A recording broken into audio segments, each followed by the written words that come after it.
It's almost Christmas, and what's more quintessentially Christmas than gingerbread? That's what we're going to be covering in this episode. Thanks for joining us today as we savor the flavors and the aromas of the 18th century.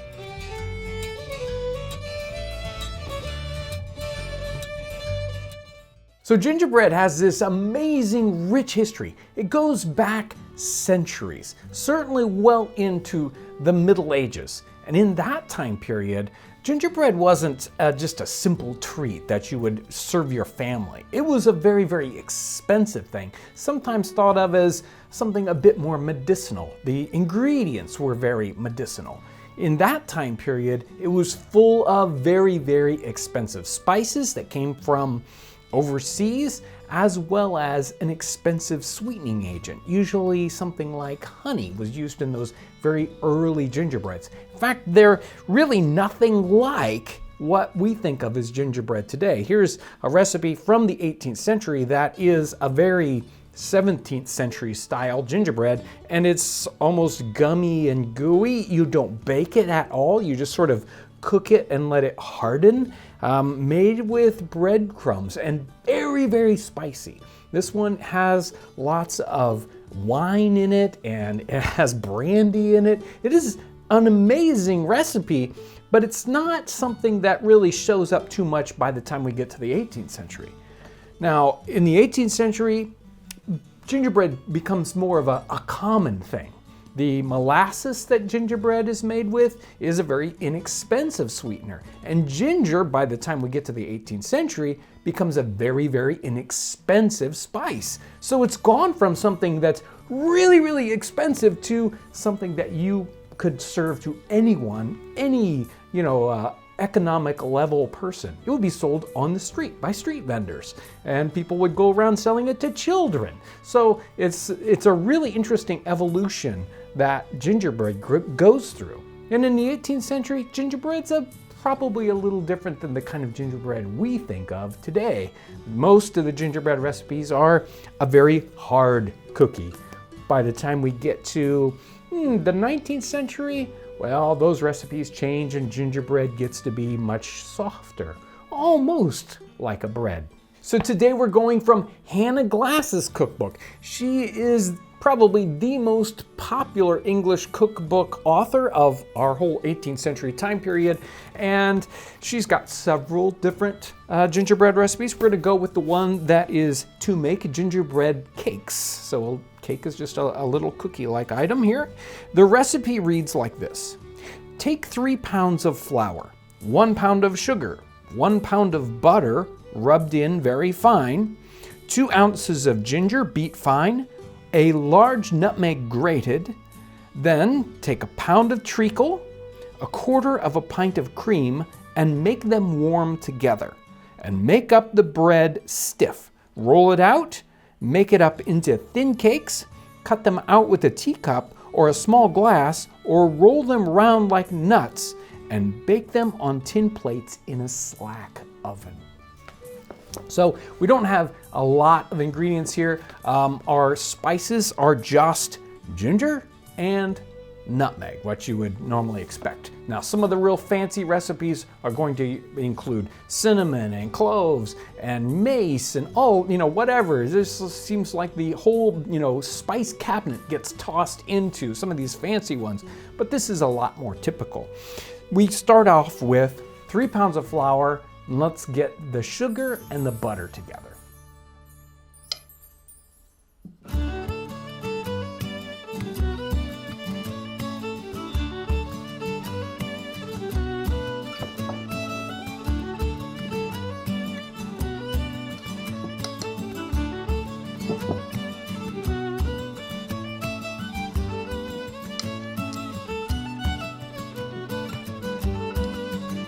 We're going to do a 1/3 recipe on this. So we're going to cut all our measurements down by 1/3. We take 1 pound of flour, and I would just use an all-purpose flour here. If we were trying to replicate a street gingerbread, well, maybe we would use a whole wheat flour. But in this case, all-purpose flour, 1 pound. To that, we're going to add 1/3 of a pound of sugar. That's about 5.5 ounces or so. And we just use regular granulated sugar, dump that up on top and mix it. After that, in goes our butter. And again, we're using a 1/3 of a pound of butter. And we're gonna rub this in, just like we were doing a pie crust.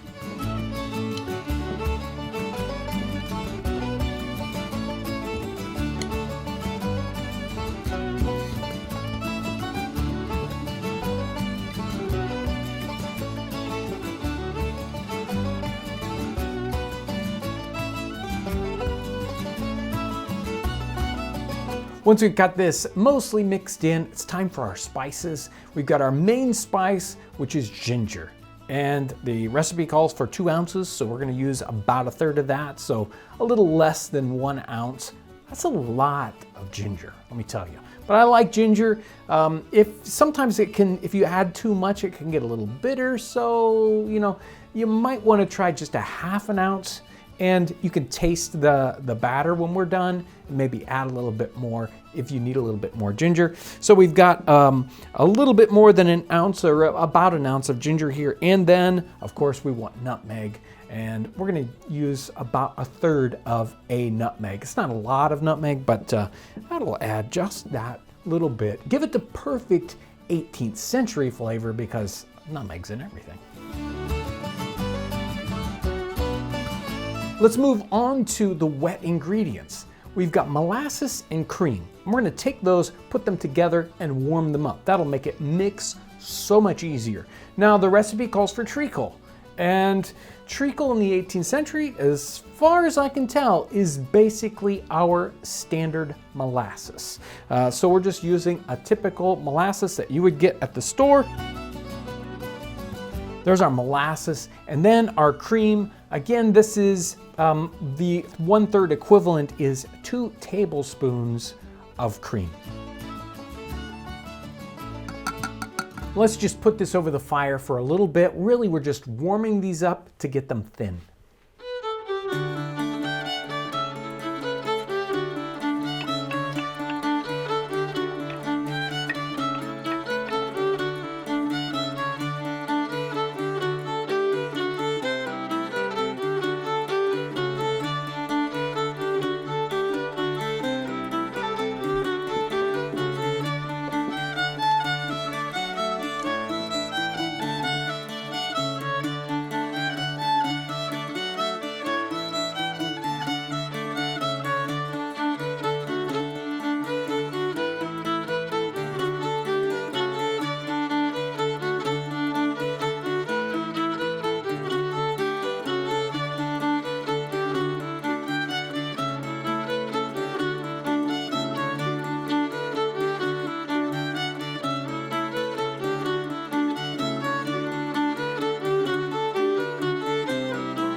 This is your chance to be as creative as you want while you're cutting these out.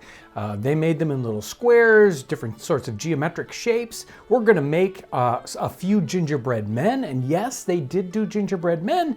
So these are ready to go into the oven, 300 and let's say 25 degrees. And we want these to bake kind of hard. We don't expect them to fluff up. So they're probably gonna be a half hour in the oven.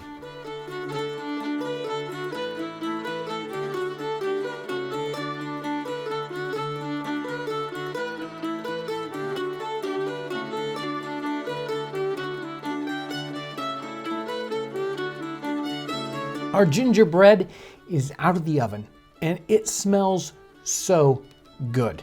Now, we could let it cool and put decorations on them, and they did that. They gilt the gingerbread. They might put little designs on it. They might put letters on it so children can learn their ABCs. All sorts of things were done with gingerbread. But many times it was sold on the street warmed up in the wintertime. So they would have these stands and they would cook it and you would eat it when it's still warm. This is still warm. Let's give it a try. And let me tell you, it does smell really good. Since it's warm, it's still soft. Perfect texture. Even though there's no leavening in this, it still has a very, very nice texture. It's not too dense, which is something that you kind of worry about. If it cools, it'll get pretty hard. You know, it'll get snappy like a cracker. But when it's warmed up, so good. And it's very gingery, let me tell you.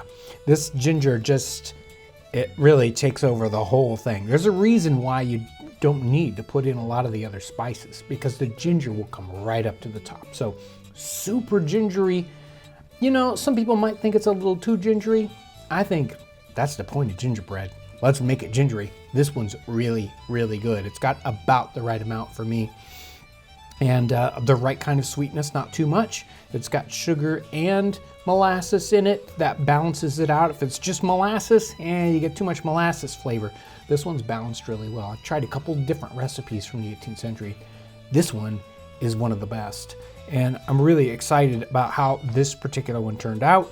I've got here the 17th century gingerbread to try out too.